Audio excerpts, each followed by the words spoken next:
Hey, ladies and gentlemen, boys and girls. I'm Topical. Joined with me is Potom, or Princess of the Moon, or otherwise known as the first name basis, Jonas. And we are on the inaugural show of the Offlaners, or soon to be the Offlane. Who knows? And we're happy to have you all here. So, Jonas, how's it going, man? Pretty good, beside the fact that first episode, you instantly screwed up the name. It's Priestess, not Princess. It's Priestess of the Moon. Really? It is, yes. There was a You know. team called Potom Bottom, and I swear that it was Princess of the No, Moon. she's the Priestess of the Moon and the Princess of the Night Silver Woods. Now you know. Lorgasm. I need to freshen up clearly on my Dota lore. But for anybody that's just now joining us, and we appreciate your participation in the level 1 of the show, on the left side of your screen, you're going to see our outline. That's what we're going to be covering through the day so far. And just to outline that for you guys, problems in the DPC, the Dota Pro League, and then we've got the Aurora Invitational 1, Super Major, and then Offlaners Oracle, which is our little special thing to look into tournaments and everything in the future. The general basis of this show, ladies and gentlemen, is we're going to try to capture the Tier 2, Tier 3 Dota. And that's, of course, going to be interesting how we're going to be covering the Super Major later today.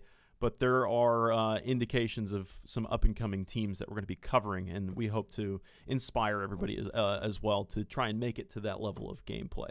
But without further ado, I mean, before we take this big leap, Jonas, is there anything you have to say for yourself? Not for myself. Not really. I'm excited to get started on the first topic we have with the DPC, because I think that's the big one. I think that's like something everybody wants to talk about. I'm pretty sure we should do it. Yeah, let's do it. I just highlighted it right now. So what kind of problems are you foreseeing and exist currently in the DPC? So, for the people not familiar with the DPC right now, it's a system that Valve implemented in order to allow teams or to make the TI or the general Dota 2 esports landscape a little more comfortable for everybody. It was meant to introduce a league system in terms of points that got tied to the prize money of certain events. So before that, we had the Dota Asia Championships as well as TI as the big, two big tournaments of the year, where you crown the champion. They did try to go with like kind of semi-schedule before, where we had like other the Frankfurt Major and stuff like that. Didn't really work out. So decided to branch out on the idea and actually give it some credibility. So what they're doing right now is they sponsor the prize pool money for certified event, and those events completely focus on making the event as good as possible for the teams. And whoever wins such an event gets DPC points. Those DPC points are used to rank them on a schedule. Not schedule, on a table. Okay. And the top 8 teams of this table get invited to TI to have a chance at just the biggest esports prize pool in history. Just nothing major. The big. I mean, it's every year it's been shattered. You know, those prize pool pots funded by the public for the most part. Of course, Valve dumps in, starts things off. They think they initially started things off with $1 million. They may be kicking in a little bit more these days. Slightly more these days, just to get the ball rolling. But of course, the community just runs away with it and it gets out of control. But you're alluding to it, the problems in the DPC. So the minors and everything else. We'll get to the Super Major eventually if there's so many problems in that. But what we were speaking about before with the problems is especially floating around the minors, right? Yeah, like the minors are like the big thing, or like everybody is a little bit unhappy with about. Think what is a good place to start? We could talk about GESC. That's the Thailand Dota 2 Major, done by Global Electronic Sports Championship, GEC for short. So was a lot of controversy regarding the direct invites for these minor events, because the minors were really meant to be that tournament that Tier 2 and Tier 3 teams can go to if they want to have a chance at the big stage, where they can show like 1 or 2 big dog teams to like, hey, we can actually pack a punch, we can throw you out of a park, and we can take this win. Minors usually feature a $300,000 prize pool. It actually has 300 DPC points, which is pretty vital of actually getting your rank in for the majors. Like, still winning majors is the key to TI, and Yeah. everybody wants to go TI. But minors are really important, and there's a lot more minors than majors. Well, yeah, and with all that money that's coming in, and DPC points and everything else, it still attracts the tier 1 teams that we had spoken about before. Those tier 1 teams coming down, they kind of beat up on the little guys. And even then, a lot of, I mean, you were saying earlier, VP has already qualified, or it looks like they've already qualified for the big games, the international, everything else. Their participation down in these minors is not unwelcomed. They, of course, have every right to be down there, but they're kind of edging out the rest of the competition. It forces where the standings are now. Like, let's just say you got, for example, VP on top, and then you've got 8 so teams down below. If VP has already secured themselves a position and they're still getting first place in all the minors and everything else, what that does is that stagnates the pool down below. The rest of the teams down below don't gain points. They don't shift. They don't mix things up themselves. So you might be happy with that if you think you're lucky in like 6th, 7th place, if you're very near the bubble or whatever, and you're like, fine, let it stagnate. Let them eat up all the points. We don't want to move. But what that means for the teams that are below the bubble or outside the bubble, it's a little bit unsettling because it seems a little bit unfair to the little guys. Yeah, like a little bit unfair, but that's due to the nature of the system. And actually, it benefits the teams that are already doing good. It doesn't give a chance to the other people. Yeah, you summarized that pretty well. I'd say I feel like minors were never meant to invite, like, the big teams. Like, we shouldn't invite Virtus Pro, Liquid, Secret, even Mineski and whatnot, all invite them to the minors, because there has to be a little bit more incentive for them to just play. Like, majors are like, yeah, that's like premium class, but I feel like minors should be like, for teams like Vegas Squadron, or for teams like, well, even Complexity, for that matter, like even Optic Gaming, I would put them in there, TNC, to really shine and pack a punch. So what instead, like, right now it's the status that we are looking at the C region, you invite like Mineski, maybe, if there's 2 invite, Fnatic has a chance, but I feel like it should be more the way that you actively ditch the direct invites and you just either run a qualifier, or you say, hey, you know what, we're gonna make a minor in the CEL and the Southeast America. Yeah, right. So soon. Do we in that case to keep some of the big guns out of the minor tournaments if they've already qualified? I feel like some extra guidelines or extra rules could be welcomed in the future, whether it is if you're ahead by so many points, if you're dominating by this many points in the DPC brackets or in the scoring, then you're not welcome. You can't make it to the minor. That's a bit harsh. Well, I mean, yeah, it is kind of harsh phrasing, but they shouldn't be able to participate in that. What that does is that spurs growth onto the lower tiers. And, I mean, if you look at everything like a huge pyramid, of course, you've got your upper echelon of Dota. You've got your upper echelon of gaming and prize pools and everything else like that. If the big guys are the only guys winning the money, you're not spurring the grassroots growth down below. And that is how you kill a video game, is if you have no new player base coming in because there's nothing for them to do, then it's dangerous because you end up, I mean, you're killing the root system, and eventually death will climb to the top. So I think there needs to be a little bit extra on the back end for the minors, if you will, to facilitate that growth. I would say it's a little bit of a harsh step to completely prohibit those teams from participating. I think what minors could choose to do is that we, first of all, I want more data, so I'm always up for more minors, just all across the board, 2 minors each month. But what about you make it more regional? Yes, region-wide. So you have like the Southeast Asia minor, and you say, hey, we're gonna invite like 5 C-only teams. That would mean you don't have like Virtus Pro, Liquid, Secret all competing in that. You would have like, you of course would have the frontliners with like Mineski, Fnatic, TNC. Then you have like 2 lesser known teams that are still trying to break through. It would give the smaller teams a chance to actually even get a game going against the big guys. And if they win it, they might just surpass them on the leaderboards at one point. Okay. And that's what we want. So in that case, if we were to separate everything down to a regional basis, is there any one region that just consistently produces good Dota to where they grow.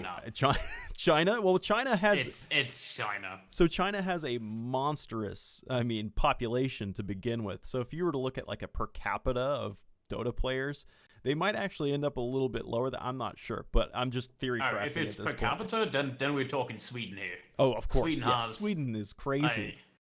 East or Scandinavia, like I'm gonna say Sweden here, but we're gonna put like Denmark, Finland, the lesser good Scandinavian teams. We're gonna put them in there under Sweden's crown here. So actually, as a matter of fact, I mean, we expanded and we talked to length about the DPC, but I like that we stepped into Sweden for the time being. We've got the Helsinki Taurora. This always gets me every time, but we'll switch to topic 2 anyway. And you and I were talking, this was like 2 weeks ago. I actually have to look back at my notes right now. It is... He has a lot of notes. Yeah, okay, so like over there in like Finland and everything, and we were praising Finland back there. I actually made notes for praising Finland, so they have accepted gaming as part of their culture. You know, it's super easy to get visas. It's the tournaments and everything out there are, and like what you said, the per capita of players that come out of that country are absurd. It's huge. I agree to some extent, but on the other hand, I talked with some tournament organizers, many Aurora guys, about these kind of issues. So yes, Sweden is really progressive in comparison, and we should all be really jealous about that, and we should go into the same direction. But there's still some big problems that are a little bit hidden from the public. Not the visa kind of, but lots of people or tournament owners in the scene wants to kind of keep it more regional instead of internationally acclaimed. So if you yes, they want to make esports popular, but more into Finland first, and then we maybe put like Sweden and the surrounding countries into the mix. Okay, I think it's a culture that I think needs to be picked up more internationally, especially here in the States. I mean, how many times have you heard teams, not so much the international, but still it has happened towards the international, even majors or minors in this case, where teams can't get visas. Teams don't make it. And then the tournament organizers have to reorganize, and they have to fit a new team in that has to be local because they don't need a visa. You know, it's crazy. Yeah, for an A, you look at two problems. The first one is you actually have to find an A team that is up to the other region standards. Oh, don't mind me. But on the other, yeah, visas are a problem. Like, we have that fancy European Union, so Europe or the Europe region gets a lot of benefits from that because we don't have that visa system here, including Finland. But even if a European team wants to go for like a Chinese major, minor, or even in the SEA region, we run into a lot of problems. And keeping it more regional would just solve this, because how many instances of issues did we have already where just teams couldn't attend because of visas, or had to go with stands, or straight get denied the visas? That's a really good point. That's a really good point. Now you've put me completely on board 100% with the regional minors. That it makes perfect sense now, especially for countries that may or may not allow visa travel acceptable for esports. A lot of esports have to mark it down as entertainment, like they're entertainers. You know, it's just not even, we're just scratching the surface of esports cracking into the real world. But let's now get into the Taurora Invitational 1, which is a smaller tournament, the smallest of tournaments that we're going to be talking about today. But it really does capture that smaller, that tier 3, some of that tier 2 spirit of what we were talking about, the root system of Dota esports is. Yeah, I really like how they set it up. So first of all, you would see a lot of you get a Twitter post, or you get a Reddit post or whatnot saying, oh, these are invitations for the tournament, and you go, okay, looks good, but you don't really question it. So what Aurora actually did, and I'm sure some other tournaments do it as well, don't get me wrong, but Aurora actually did go to professional players and say, what do you think about these teams? How would they match up? And actually go and look at all the recent open and closed qualifiers. So they took all of the previous qualifiers across all regions just completely into the mix and say, hey, these stood out over the other teams, so we give them a chance instead of just inviting the top teams in the region.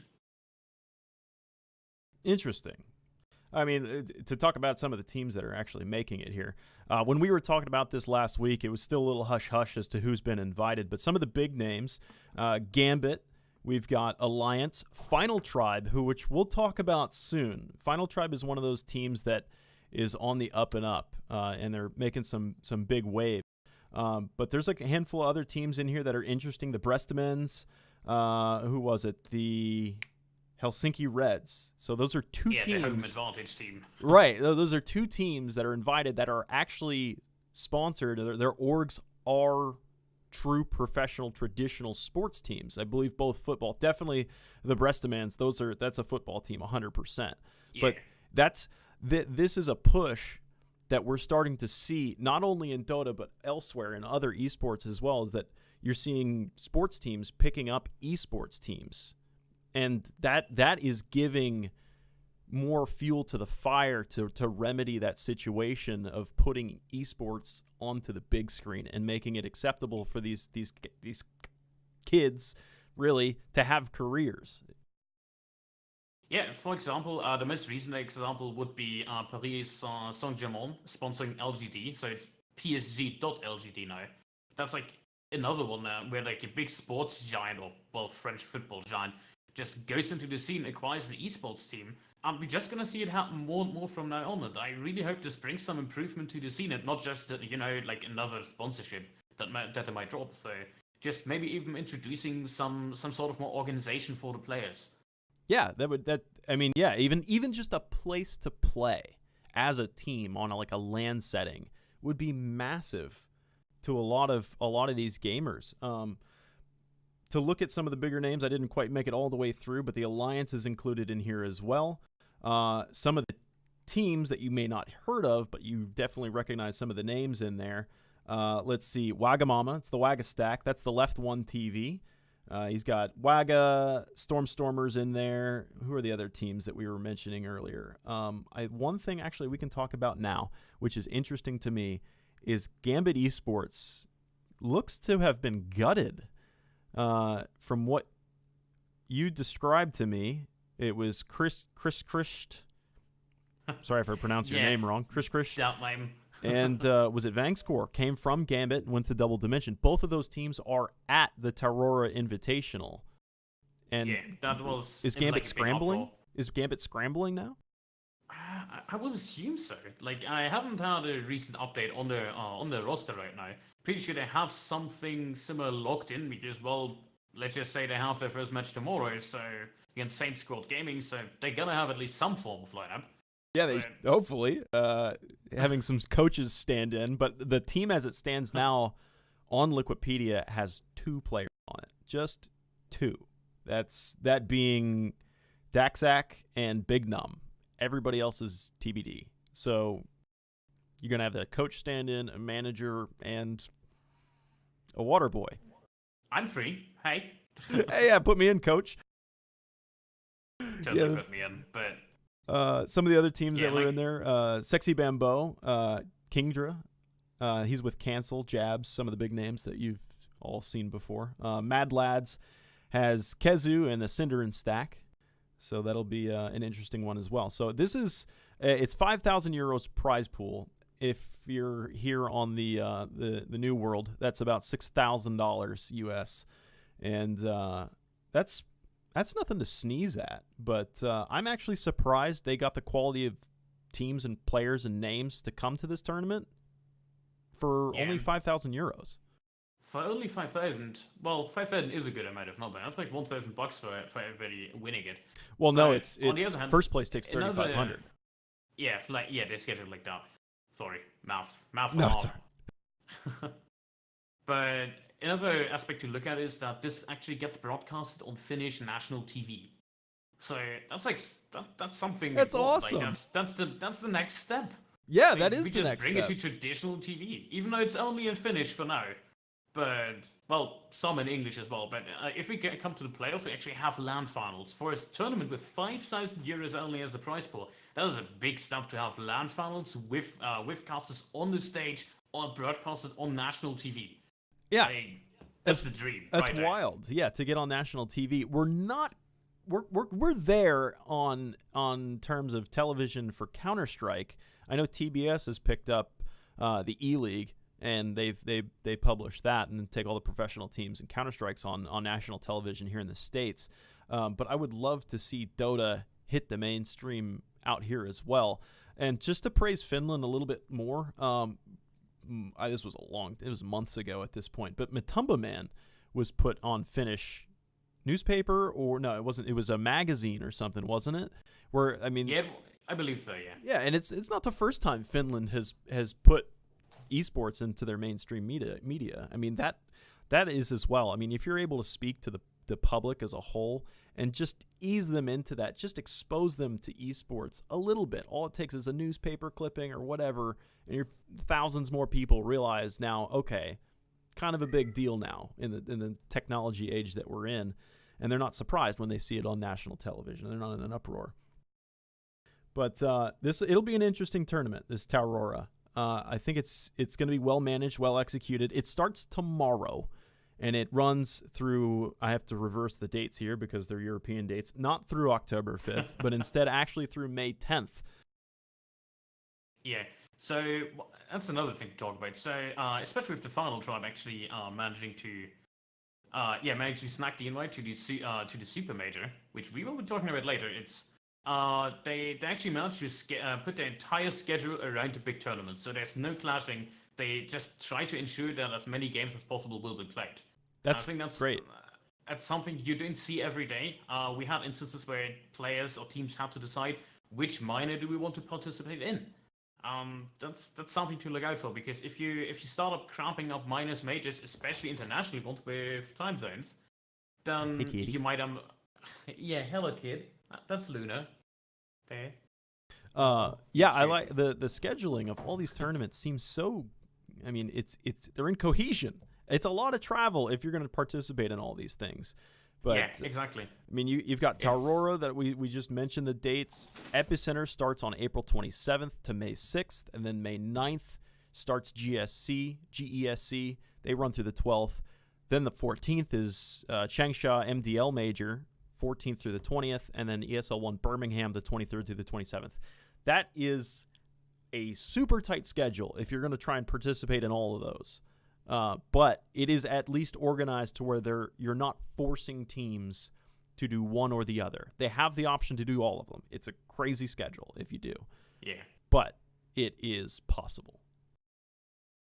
Yeah, and that's something about the regional DPC tournaments we talked about. So I feel like this is like almost a perfect setup. Like they primarily invited teams from Europe, as well as some Russian stacks.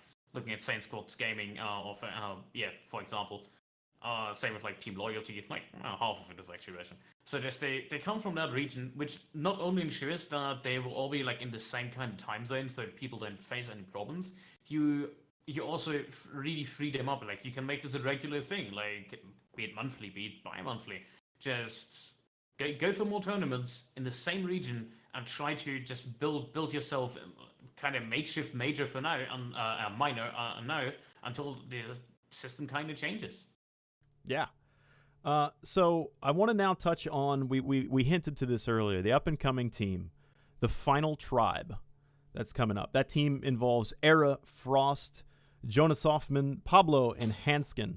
Some of the names are familiar to me, some of them are not. But that's the whole point of, having a team that's coming out of the woodwork and making it onto the big stage. They are going to be at Taurora. You mentioned as well, they've made it through the qualifiers into the Super Major. Is that correct? While your cat destroys some things? Yeah, something does break. Don't mind. They actually managed to win the European qualifier for the Super Major. This is a major we're talking about. And just looking at Final Tribe, it's the creme de la creme in terms of Swedish players. Like, you have Era, Jonas Stefan, Pablo Hanskin. Like, that's half of alliance. So it might actually be like a good Swedish stack for once in a while again. They look so strong, and even from their playstyle, it was always just like they can make it to the top if they want to. They just need that time. They need to ensure that nothing goes wrong. Like hey, that there's like no big problems. And as far as I know, there's like one sponsor that they're running in the team right now. But beside that, they basically are fairly independent. They don't need that big organization behind them. They actually just need the support from other tournament organizers to actually participate in their in those tournaments. Just make ensure that they can solely focus on Dota. That's actually quite important too. There, you see that in the Counter-Strike realm. There's a couple teams that are like stream teams. The organization in itself, quote unquote organization, is actually run by the players, and they have whatever sponsors they want to have or not have. For example, there's a team here called Torqued that has no sponsors, none, other than nobody. That's it. That is pretty hard. Not having sponsors, you rely on tournament winnings if you ever want to move forward. Not a lot of teams can do that, especially same scenario if you have all the big dogs just crapping up on the tournaments. Yeah, that's right. Yeah, that's that problems linking back to the problems with the DPC that we were talking about. But I think we've beaten Tarora Invitational into the ground. But we can use the segue of the final tribe and jumping into the super major now as we bump into that. Whoa, too many buttons. 2, 3. There we go. Super major. As we're hopping into that one. Super major, kind of duper, ultra major. I mean, just to link back as well with problems, it was from the public standpoint short notice. I just remember super major and we're going. You know, it's just super fast, short notice. Yeah, we knew something was happening, but we had no clue what is happening. There was a storm brewing. All we could see is like the red sky at night. But yeah, now the super major is going to be upon us. Bigger teams, Virtus Pro, Liquid, Secret Newbie, Vici, Thunder, EG, and we're starting to trickle down. OG, of course, down there.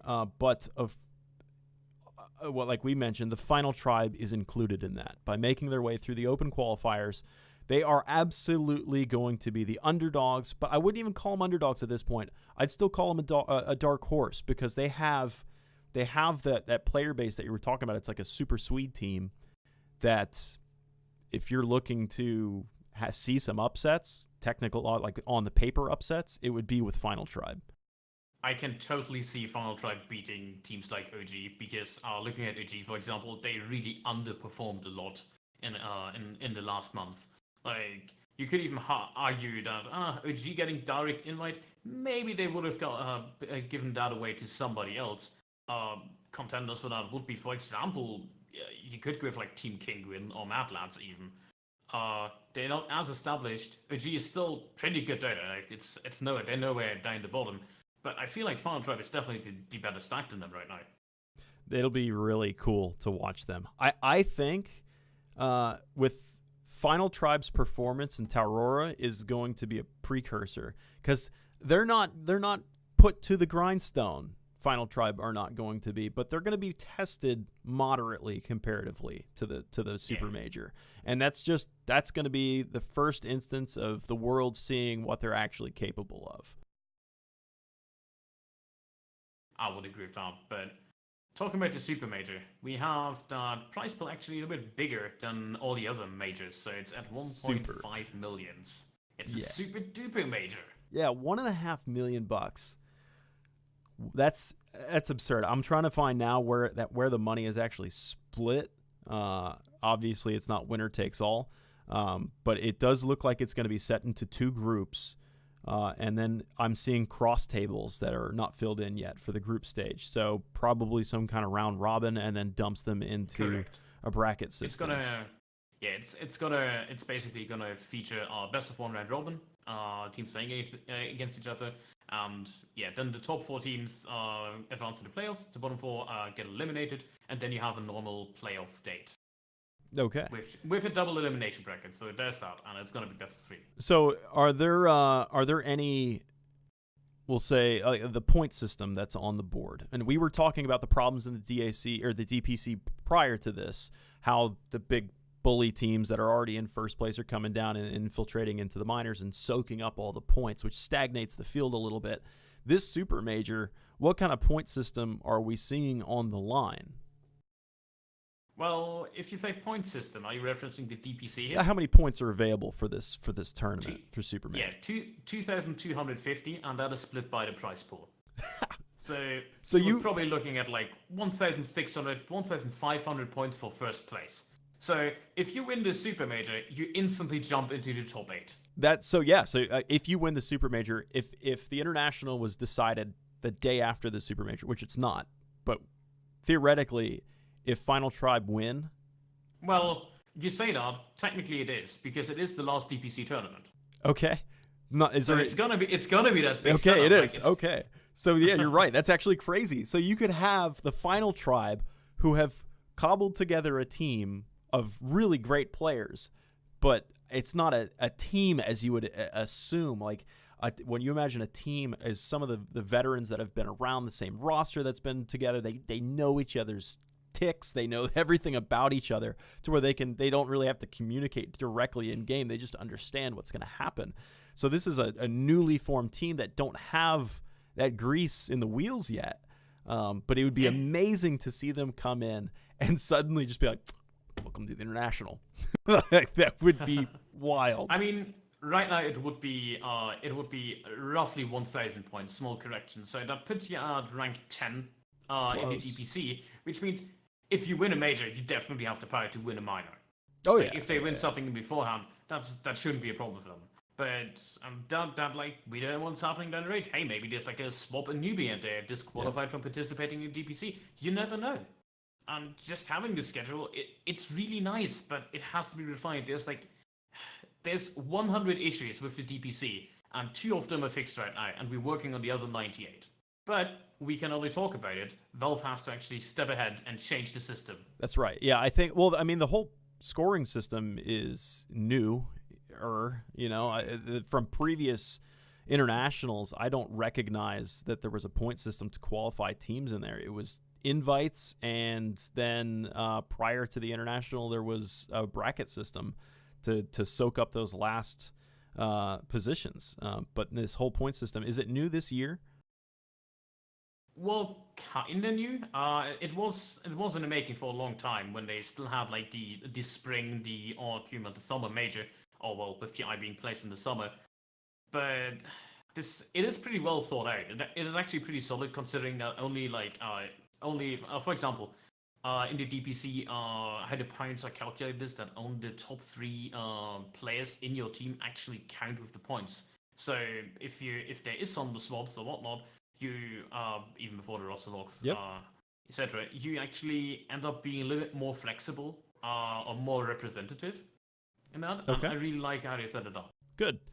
And that's one thing where you're talking about like the roster swaps and everything else. I was actually thinking about this with the Final Tribe is a lot of times these newer teams that come up, they're not competitive when it comes to like salaries for players by any means. When you have a big org that comes in, I'll just use Virtus Pro as an example.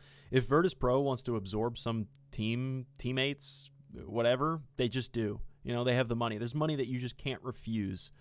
We want that guy. Give it to us. Right. It just happens. So a lot of teams struggle to survive when they're gutted, and they're just used as a farm team.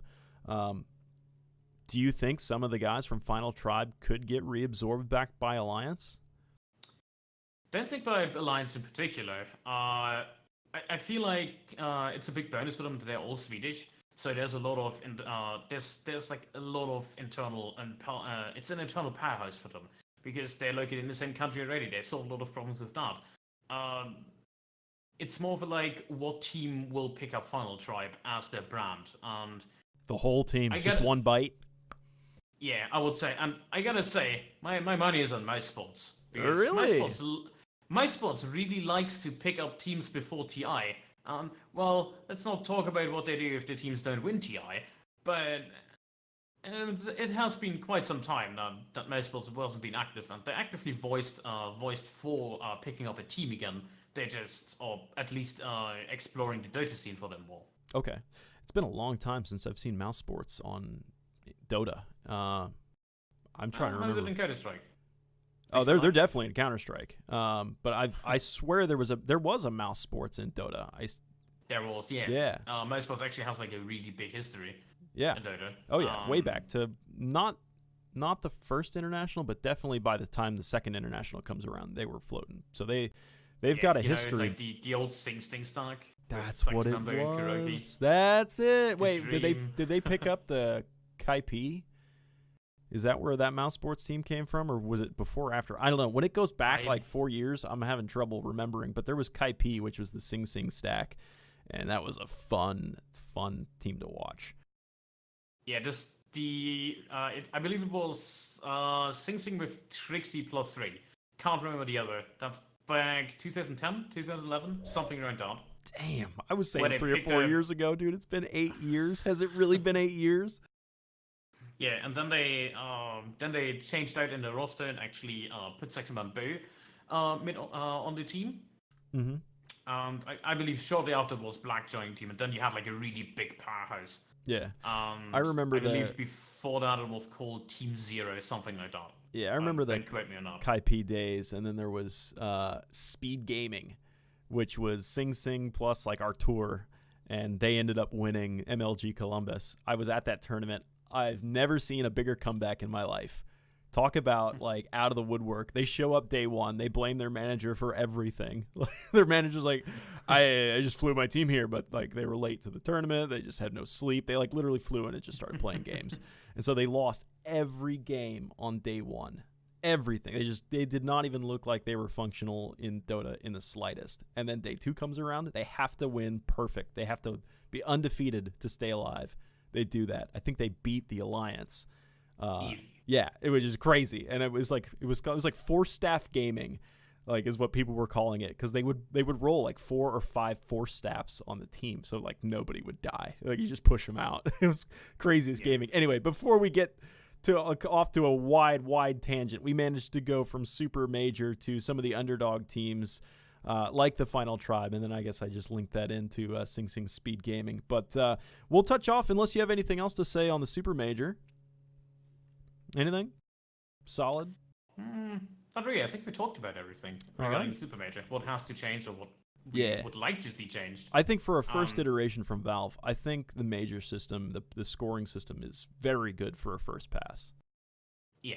I like it a lot. But it has to be refined by quite a big margin. Yeah, I mean, for a first pass, I think it's great. They'll definitely make some corrections in the future. As long what we're happy about on this show is as long as they kind of correct the way that bigger teams can bully in the minors and prevent growth of the sport as a whole. As long as they fix that, we're happy here. But we'll jump off into the last topic, which is going to be the Offlaners Oracle. Just a little tidbit we have here to talk about what's coming up in the coming week before we have our next episode. It's going to be a weekly show, but there's a lot of tournaments on the board. Yeah, a lot. We can't go through all of them. No, we decide to take up the best ones. No, yeah. So that's we've got Epicenter coming up absolutely next. That's April 27th to the May 6th. That's in 2 days from now. But as well, we've got the Torora Invitational starting tomorrow, right? So that, I mean, there's good Counter-Strike coming. We recommend that everybody watches the Torora Invitational. And from my perspective, I'm going to put all my eggs in one basket, and I'm going to say that the Final Tribe take it. Huh. Interesting. Absolutely. Not too sure. I'm not too sure about Final Tribe on that one. Really? They did draw a pretty mediocre group. So how they actually did draft it is putting it through random number generator. Live on stream, that is. That's really cool. Yeah, I forgot about that. Yeah, so they did kind of do it completely transparent. And it was actually Final Tribe kind of getting the hardest group. I would say Alliance could stand a punch. Like they're really trying to prove themselves, and I would consider it on the same level as Final Tribe. Helsinki Reds is, I mean, they have a chance, but even as the home team, I feel like they're a little bit outclassed by most of the other teams. Yeah, I think your Group C, which is what we're talking about now, Final Tribe, Alliance, Helsinki Reds, and Screen Squad.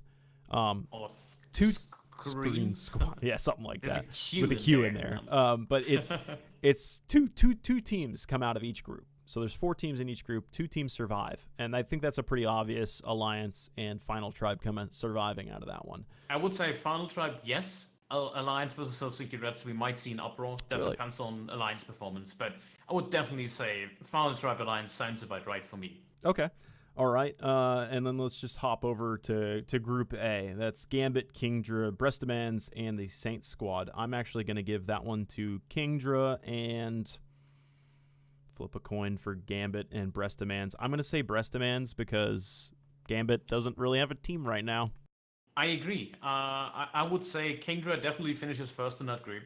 Breastamans on second because we can't predict. There is no Breastamans lineup just yet. That's Nobody right. knows. They might have like Powerhouse of the stack and wipe the floor of the competition, or they might have like that mediocre that needs changing, and we don't know about it. However, I feel like Saints squad is a little bit, or just a little bit outclassed in this. They did draft a really heavy group. Yeah. Into Group B, Singularity, Left One TV, Hexadecimal Girls, and Team Loyalty. Now, this one is murky. I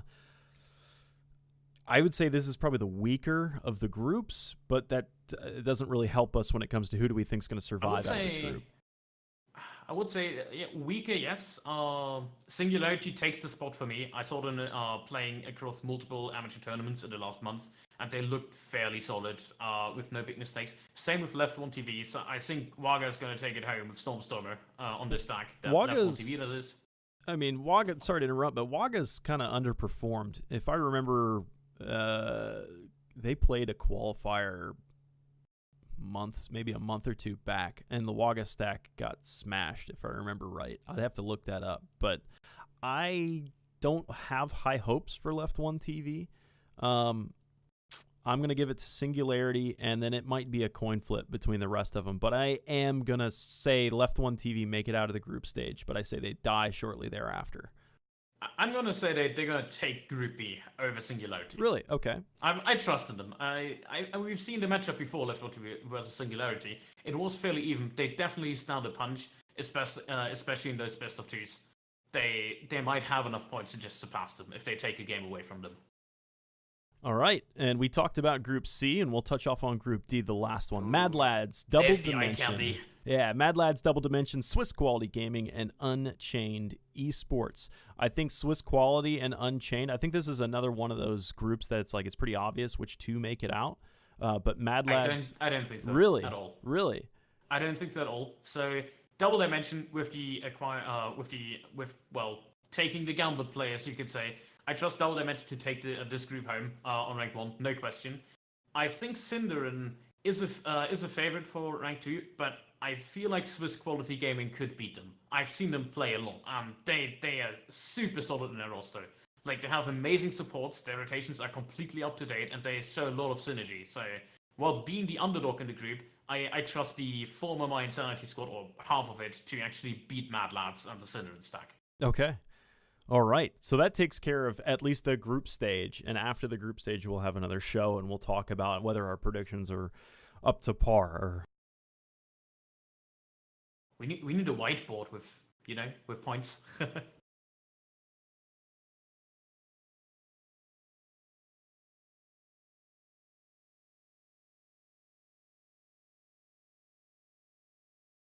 Not on Torora. I think Torora is pretty much covered with this.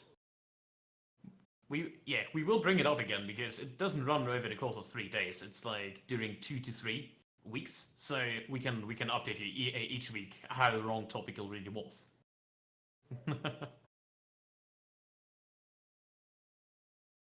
Oh no. Oh, let me write that down.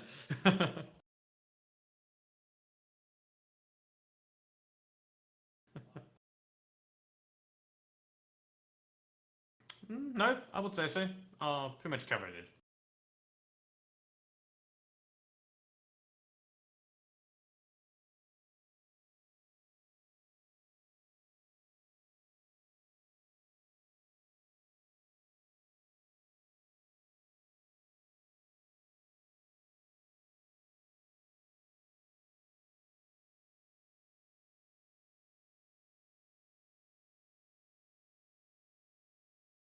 Spoilers, duh.